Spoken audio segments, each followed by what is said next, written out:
మాట్లాడింది. మరి ఇతర పార్టీ వాళ్ళు గెలిచిన తర్వాత బీఆర్ఎస్ టీఆర్ఎస్ ప్రభుత్వంతో కలిసి పనిచేసిన ఆనవాయితీలు లేవా? ఆనాడు శ్రీనివాస్ యాదవ్ గారు కావచ్చు, చెప్పుకుంటూ పోతే చాలామంది ఉన్నారు. మల్లారెడ్డి గారు తెలుగుదేశం నుంచి పార్లమెంట్ సభ్యులు కలిసి బీఆర్ఎస్ ప్రభుత్వంతో కలిసి పనిచేశారు. శ్రీనివాస్ యాదవ్ గారు అటు గెలిచి పనిచేశారు.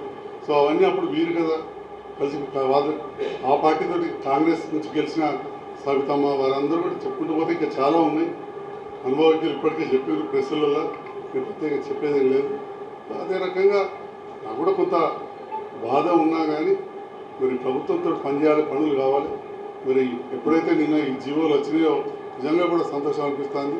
ఇప్పటికే 32 కోట్లు చేస్తే తప్పకుండా ఇంకా వందలాది కోట్ల రూపాయలు తీసుకొచ్చి ఈ ప్రాంతాన్ని అభివృద్ధి చేస్తా అని చెప్పి నాకు పూర్తి విశ్వాసం ఉన్నది. అయితే నిన్న విమర్శించిన వాళ్ళు ఒకసారి ఆత్మవిమర్శ చేసుకోవాలి.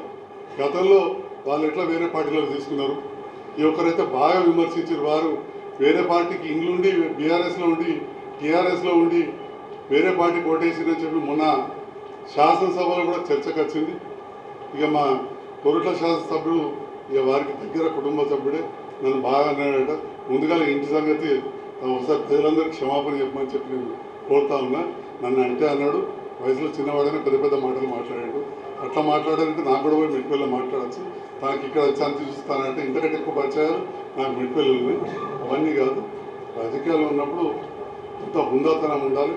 ఏదైనా మాట్లాడినప్పుడు మరి మనం ఏం చేసామని చెప్పి కూడా ఆలోచించుకోవాలని చెప్పి నేను నిన్న ఇక్కడ మా వేదిక పైన ఉన్న కేటీఆర్ గారి మీటింగ్ జగిత్యాలు ఏర్పాటు చేసి ఏకంగా నన్ను విమర్శించి నేను రేవంత్ రెడ్డి గారి ప్రభుత్వంతో కలిసి పనిచేస్తా అని చెప్పి ఇట్లా వార్త వచ్చిందో లేదో రకరకాలుగా నన్ను నిందించిన వాళ్ళు ఫస్ట్ ఆత్మవిమర్శ చేసుకోవాలని చెప్పి మరోసారి తెలియజేస్తూ జగిత్యాల నియోజకవర్గ అభివృద్ధే నా లక్ష్యం, అంతే తప్ప వేరే కాదు. దానికోసమే పనిచేయడం జరుగుతుందని చెప్పి నేను జగిత్యాల ప్రజలకు తెలియజేస్తున్నా.